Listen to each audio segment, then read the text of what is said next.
This is Tank's Vlog for February 26, 2019. We're wrapping up today in sports, brought to you by Allow Me to Be Frank.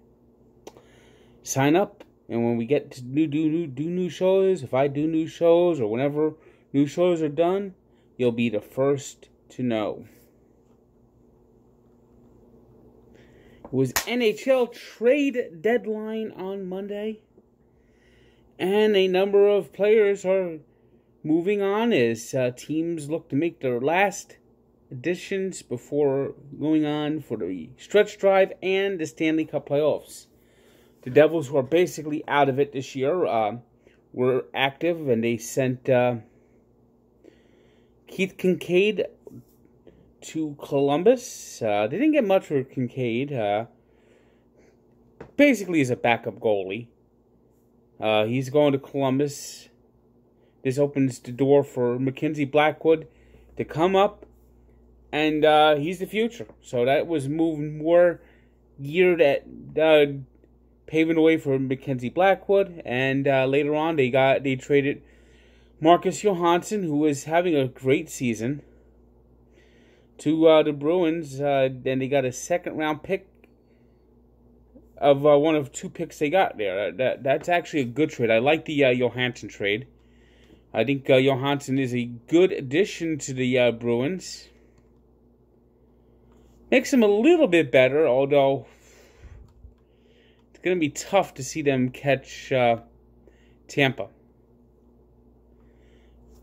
Another trade that I think is going to be big is Wayne Simmonds goes to Nashville from the Flyers. I think Simmonds adds a little toughness to Nashville. That's going to be quite important. Eric Gunderson's going to the Penguins. Penguins need some defense at this point. They have not played well. Matt Murray's struggling. That could be a key pickup. Michael Del Zotto is going to the Blues. Kevin Hayes is going from the Rangers to the Jets. Mark Stone gives the Vegas Golden Knights some extra scoring as the Ottawa Senators continue just to dismantle any sense of a team.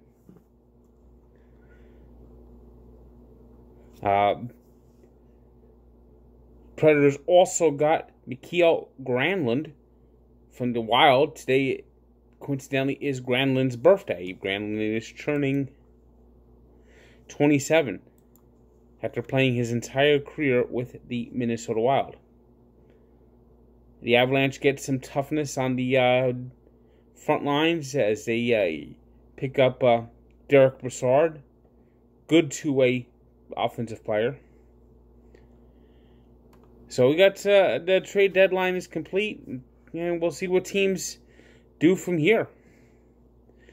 In the games that were played on Monday night, the Devils got a great night from Corey Schneider, who showed that he is starting to really get back into his form, making 34 saves as the Devils beat the Canadiens 2-1, and in his first career game, Nathan Bastian scores a goal. So the youth movement is clearly on. Devils also got a goal from Curtis Gabriel.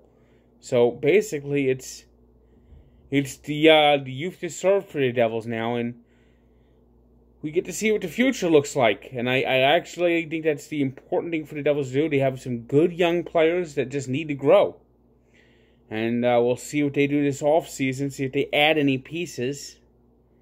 And hopefully they get a good draft pick out of this mighty disappointing season. Maple Leafs buried the Sabres 5-3. Tampa Bay won their 9th straight, but they needed a shootout to beat the Kings 4-3. Brian Boyle, who was also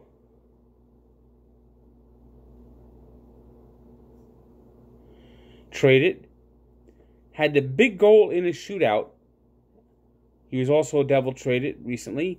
Had a big goal in the shootout and was the key as the Predators beat the Oilers 3-2. It was the Panthers stunning the Avalanche 4-3 on Aaron Ekbland's goal 26 seconds into overtime. And the Canucks squashed the Ducks 4-0. Anaheim just plain sucks. In the NBA, all things must end. And for James Harden, that end came on Monday as his 32-game streak of scoring 30 points or more ended. First time since December 11th that he failed to reach 30 points, as he got 28 points, but the Rockets still won the game, beating the Hawks 119-111. Harden was 0 for 11 from beyond the three-point line, and that was a major reason how his streak came to end. His 32-game streak, by the way, is second longest behind a 65-game streak from Wilt Chamberlain. And that's another solid performance by D'Angelo Russell, 23.7 rebounds, 8 assists, as the Nets waltzed past the Spurs 101-85. Right now, San Antonio is scuffling, coming off back-to-back losses in the Big Apple. Losing to the Nets is one thing. Losing to the Knicks on Sunday is another. San Antonio right now doesn't look like a playoff team, even though they are still 33-29. They had to start making things look better if they're going to hold on to their playoff spots. It was the Warriors trouncing the Hornets 121-110. The Blazers over the Cadabers 123-110. The Pistons edged the Pacers 113-109. And Detroit now, they're only one game below 500. Strong night from Andre Drummond, 26 points, 16 rebounds. Suns ended their 17-game losing streak, finally rising in Miami, beating the Heat 124-121. It was the Bucks 117-106 winners over the Chicago Terribles. The Timberwolves got a 34-point, rebound night from Karl Anthony Towns to beat the Kings 112-105 as they hope to get back into playoff position.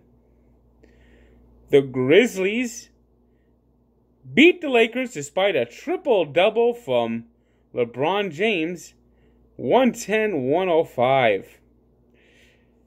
Lakers now 29-31 and in jeopardy. It was the 76ers, 111-110 winners over the Pelicans, as Tobias Harris led the way with 29 points. Meanwhile, Harris's former team, the Clippers, handled the Mavericks 121-112.